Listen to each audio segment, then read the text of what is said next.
So, without further ado, let me introduce you our first speakers, Alan Patterson and Lola Iturbe from OPI, Open Intelligence, a very interesting social enterprise that's integrating citizens in the government's process of data collection and solution application.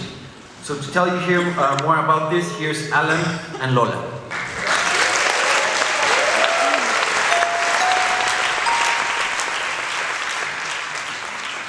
So I was saying, even though Alan and I are the youngest speakers tonight, a lot has gone by ever since we graduated in 2006 and 2007.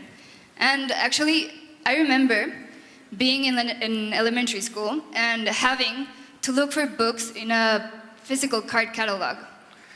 But before we start talking about OPI and the things we do there, we want to talk about a revolution that's been going on for the past 20 years. This is what drives our work, and it's called the big data revolution. So what's the fuss with big data? Well, big data is just that. It's huge amounts of information. It's in massive data sets. And the awesome part of big data is that we can actually analyze all this information. So let me put that into perspective. Imagine that we were to put all the world's digital information into CDs, and we would pile them up. In the end, we would have 5 stacks of CDs that will reach to the moon. But the goal of humanity is not to fill the universe with CDs. We think it's fair to say that humanity's goal is to solve its problems. And we as a community possess a lot of valuable information that is very likely to help us solve our problems. Think about it.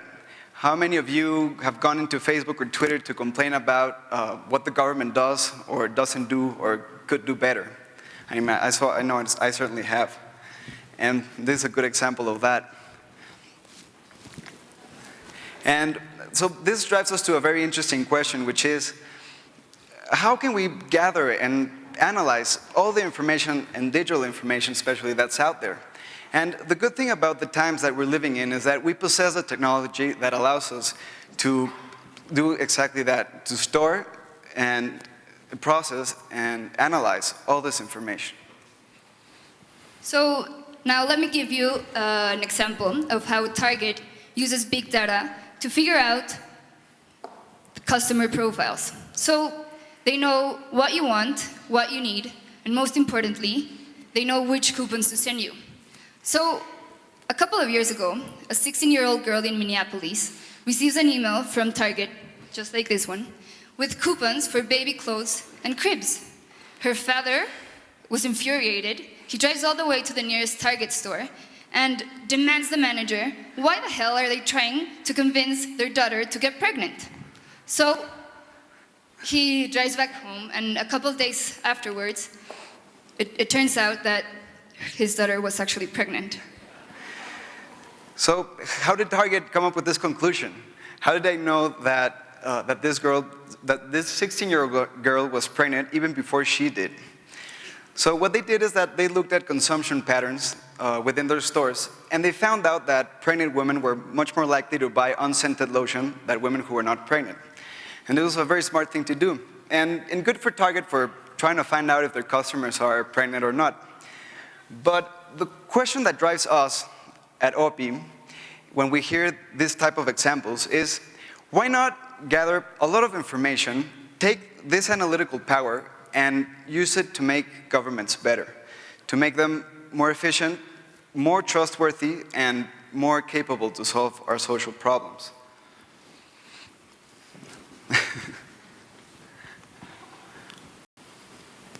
And well, actually, when we started out in 2010, we weren't really aware of what big data was, what the technical capabilities of big data were. But we were convinced of one thing. We knew that we could reach out to thousands of citizens in Mexico, and through different tools, different technological tools, and gather this information, which is very valuable for governments to make policy. And right now, we are very proud to say that we have developed multi-channel tools that it could be either through Twitter, Facebook, email, SMS, whatever the population feels comfortable with.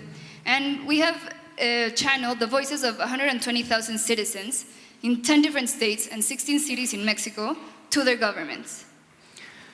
Today at OPI, we develop cloud-based analytic platforms that are focused on citizen-generated data and public databases. Let me give you an example.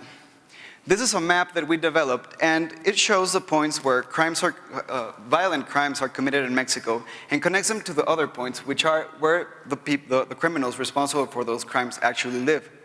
So as you can imagine, this can give the government great insight as to how criminals are operating and where they're operating. As you can see, the parts in Michoacán and central Mexico are much denser. And this map and other data visualizations are part of a bigger platform that we are creating for the Secretaría de Gobernación to help them in the crime prevention strategy.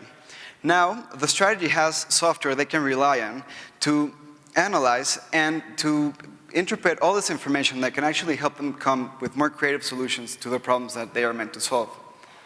So I'm going to give you a more concrete example of how they're using our platform. This here is Pablo. He's a government official, and he works for Segov. And he's in charge of designing a policy that is going to prevent crime and violence amongst the youth in Michoacán. Clearly, he has no idea where to start looking for the information.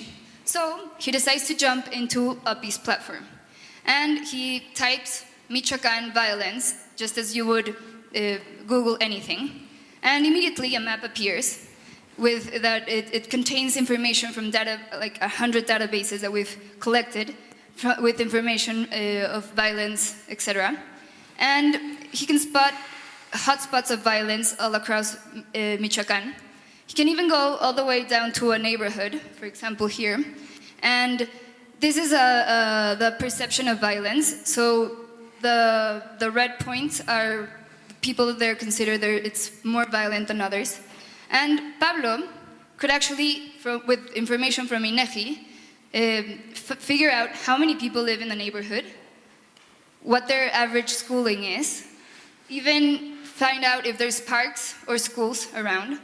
And if you wanted to compare this municipality's violence to other municipalities in the country, he could, with just a click, compare it. And actually, Pablo is going to need a lot more information to design his public policy.